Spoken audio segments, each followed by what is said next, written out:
Well, it's crypto, and the hits just keep coming. We're looking at Stellar talk about the implications of the USDC coin launch on the Stellar network and about how it can be designed to connect to all the world's currencies on a single platform. And that ain't all. We're also going to talk about Mike Novogratz, Wall Street investor and the founder of Galaxy Digital, is talking about how every single bank is about to get into crypto. Let's roll that beautiful intro. Here we go. This is Digital Perspectives with Brad Kimes. Subscribe for new content notifications. Now, here's Brad Kimes. Come on in. Welcome back, everybody. You can follow me on Twitter at BackupBradley above at the top of the screen and everything that we're talking about here. We start off with our feet on the ground at 58 cents. We're still in that 54, 58, 60 cent channel there, and we are getting lots of word where everybody thinks that this is building up a lot of pressure to see that buy volume come in and push us over $1. Now, that would be incredible. I have seen a couple people this morning make calls for back down to 34, 35 cent range. So let's keep an eye on that and not be surprised if we see the market take that big of a pullback. And then there's also some talk, too, that people are suggesting that after the Spark drop, token drop, that you will see a pullback in price because of the rush to claim the Spark tokens and then people, making a position change afterwards and that causing potentially a pullback in price. Another thing to pay attention to as we go forward. Let's go ahead and start with the news here. We have Apple co-founder, this is from DJ Peter Vass. Thank you, my friend. Crypto gains over 1,300% within a few days after the launch. This is Steve Wozniak, I believe is his name, the fast rising crypto. WozX, WOZX, has just hit market capitalization over $1 billion within days of its launch. Now, I mean, look, and if I remember correctly, this project that Wozniak is working on is about carbon efficiency and things of that nature, I believe, if my memory serves me correctly. Let's keep this moving for now. This is just staggering to me. From XRP Crypto Wolf, CME launches water futures as water could become as scarce as Bitcoin. Water is now joining the line of tradable assets on Wall Street, standing next to gold, oil, and other commodities for fear of becoming scarce in the future. Whoa. What is this world turning into? This is exciting news to me because if you don't know and you're new in this space, Jed McCaleb from Stellar Lumens, the XLM token, is the original creator of the XRP ledger. He is the person who hired Arthur Brito and David Schwartz at Ripple to work on the XRP ledger and continue to build it as they have done now. Jed left after some time with citing differences between him and Chris Larson and the way the path of the company was headed. And he took the XRP ledger code with him because he was the creator of it. And he created Stellar. Stellar Lumens Development Foundation has announced that the USD coin, which was put together by Jeremy Allaire and Brian Brooks, who is now the OCC head, he was the chief legal officer at Coinbase. They worked on the USDC project of which Brian Brooks had cited. It was probably one of the most important projects that him and Jeremy had worked on ever in their careers, he had cited. So pretty interesting. Announced that USDC launch for February 2021 on the Stellar blockchain. Stellar is designed to connect all the world's currencies on a single platform, unlocking a whole new realm of payment-related applications. I believe that the XRP ledger and the Stellar network is two of the winners in the crypto space. This is not financial advice. This is not financial advice. This is my perspective. This is my opinion, and I'm just talking about it. You make your own decisions. Cite a professional if you can find one in this space. Let me know if you do. But it is not financial advice. Okay, so this is remarkable, and I'm not going to read the whole thing to you, but it really is pointing to the fact that they're setting up this network to launch USDC, and about how this can work for if you're looking to cross up with the Ethereum blockchain, or if you want to go to other networks as well. Like I said, this is very similar to me as the XRP ledger. I think there's a front end, back end kind of vision to see how these things work. I could be wrong about that, but I see Stellar as like a front end, more retail, like USDC coin, things of that nature happening. And then the back end derivatives and all of that stuff, wholesale CBDCs, all that stuff I see is XRP ledger driven, the whole derivatives market. $250 market. I think everybody knows this by now, but if you don't, I'm just saying, just see it more like a one where operates front end, one operates back end. That's kind of how I envision that, and I think that's a good way to look at it for now. Okay, some more news here. XRP crypto wolf, Ripple early investor Standard Chartered Bank and Union Bank of the Philippines said they have completed a proof of concept issuance of a 9 billion Philippine peso, which is 187 million USD, tokenized retail bond on blockchain-backed platform. I can't even begin to tell you how enormous this is. There's a company called ARCA who is already cleared by the SEC, and they are building on the Ethereum network. And they have been building U.S. Treasury bonds and bills on their network off of Ethereum. I think this is enormous too, because listen, the bond market, the market that exists behind the money itself, is the backbone of any monetary system. I wouldn't think to myself, oh, it's the Philippines, feels a little way off, but it's good that they're doing it. No, I wouldn't see it that way. I would encourage you not to see it that way. I would encourage you to understand that every single country is about to do this if they haven't already done it. Because where we're going, we can't go. We can't even get in the car unless we take the bond market with us. Because it is the monetary system. It is the spine of the monetary system. Okay, let's keep it moving here. This one comes from Bank XRP. Appreciate you. Here we have Ripple partner Standard Chartered again to launch crypto trading institutional investor sources. And then it talks here about, listen to what it says here, because it's interesting. This is actually a different piece of news about the same entity. So fintech moving the needle on sustainability.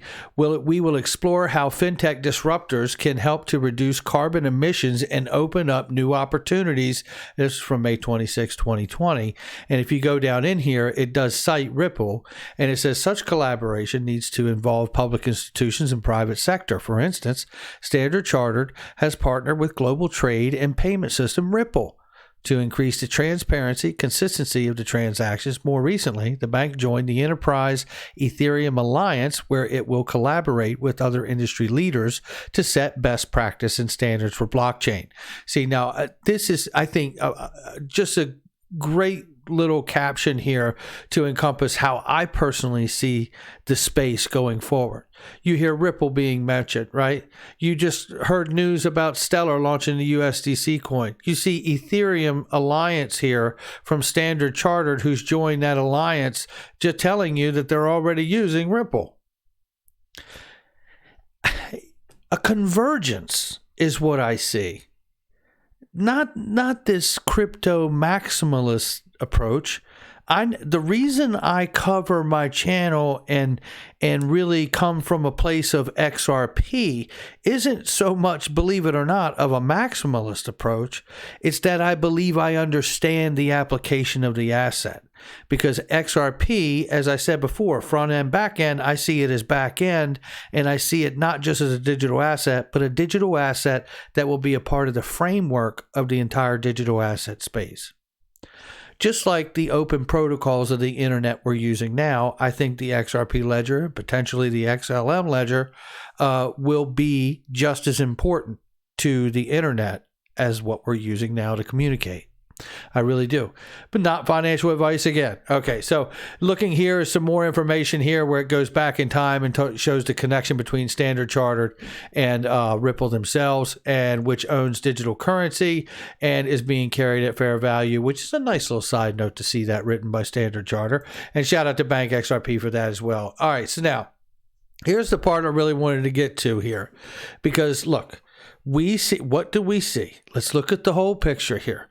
We see large entities like Standard Chartered moving into this blockchain crypto space, making themselves, poised for success when it comes to switching over to where we're going with this new financial system, as well as so many other people, right? It's getting obvious, right? If it hasn't been obvious for the last couple of years, I think it should be getting obvious to you now. Right? You see Stellar obviously looking to integrate and launch the USDC coin on their network, making it interoperable for Ethereum and this and that. The convergence is happening, right?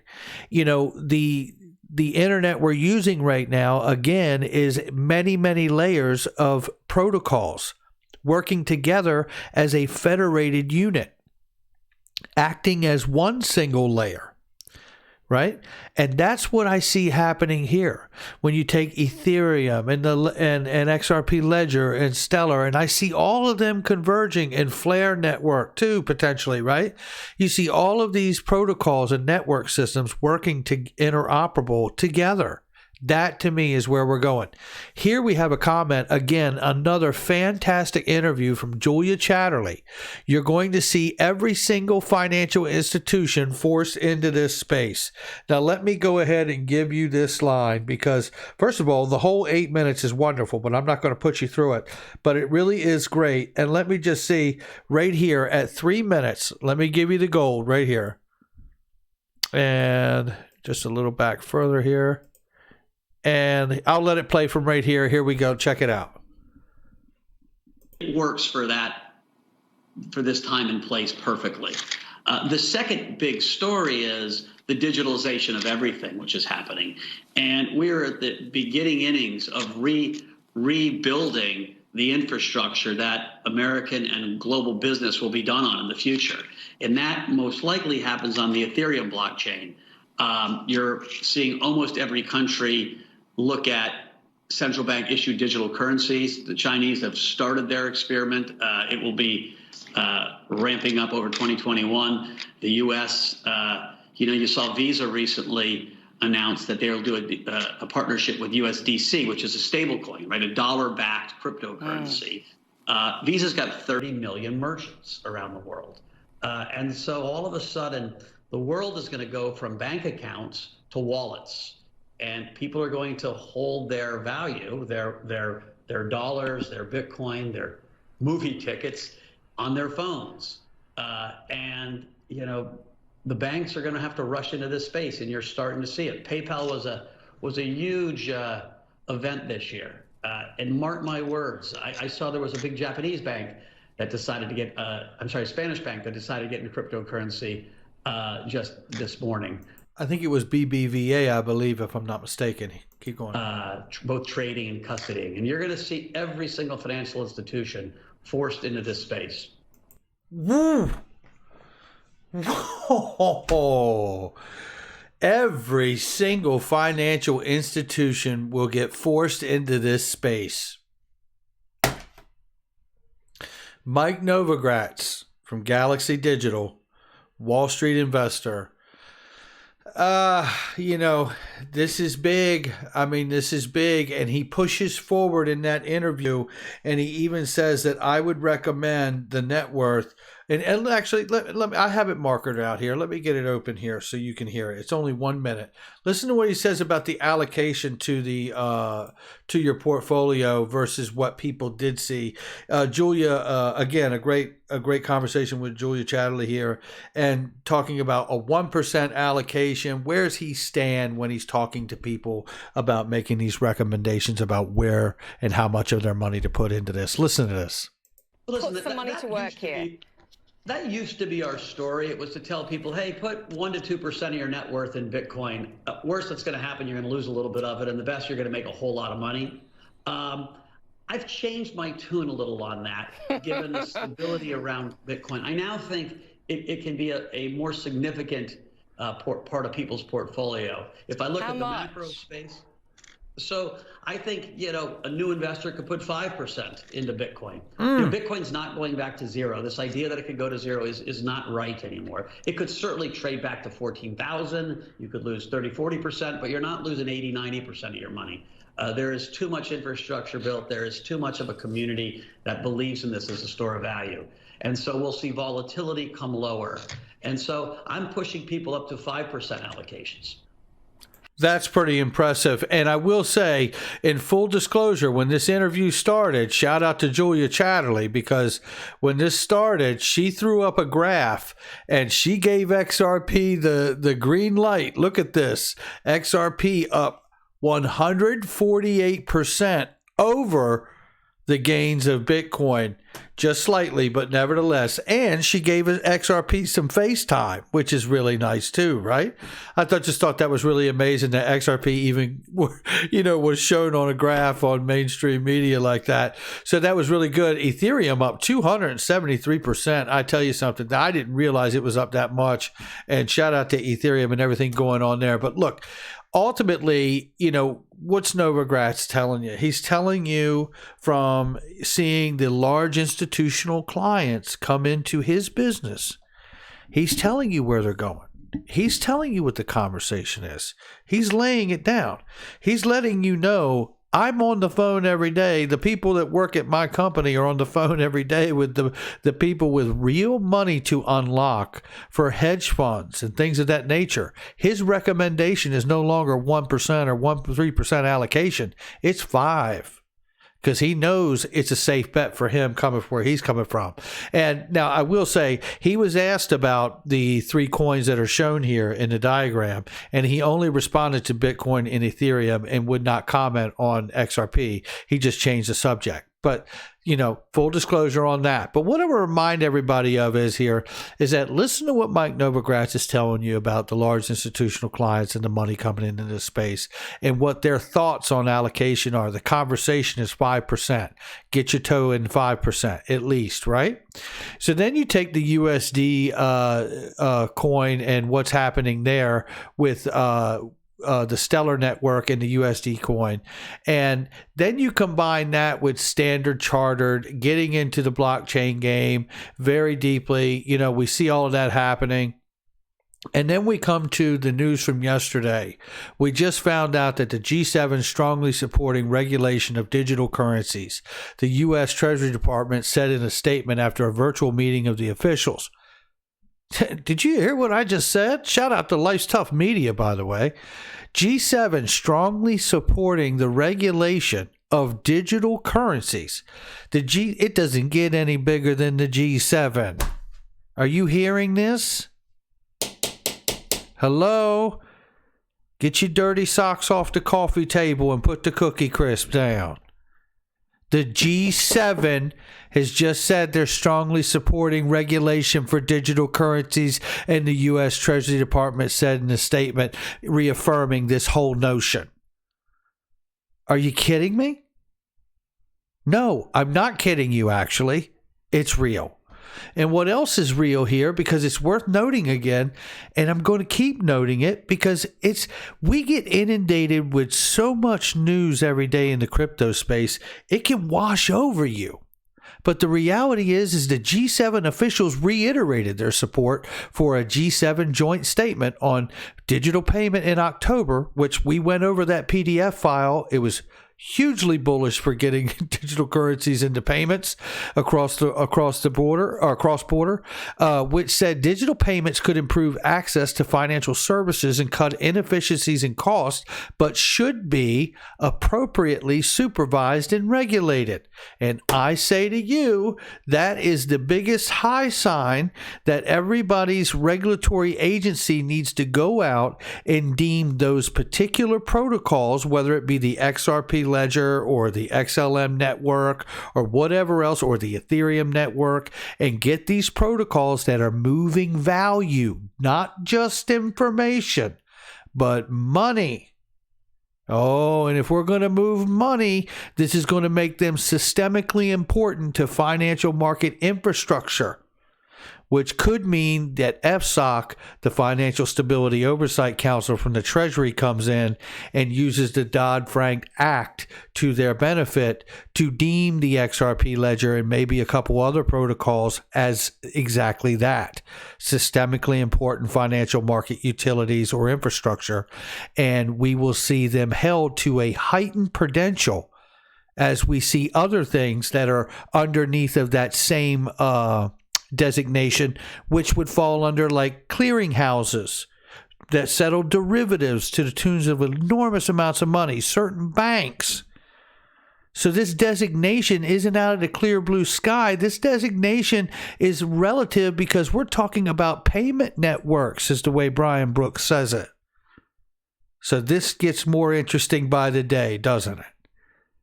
I tell you what, this is one of the most exciting times that you could ever want to be alive if your awareness is so wide that you could see this moment taking place.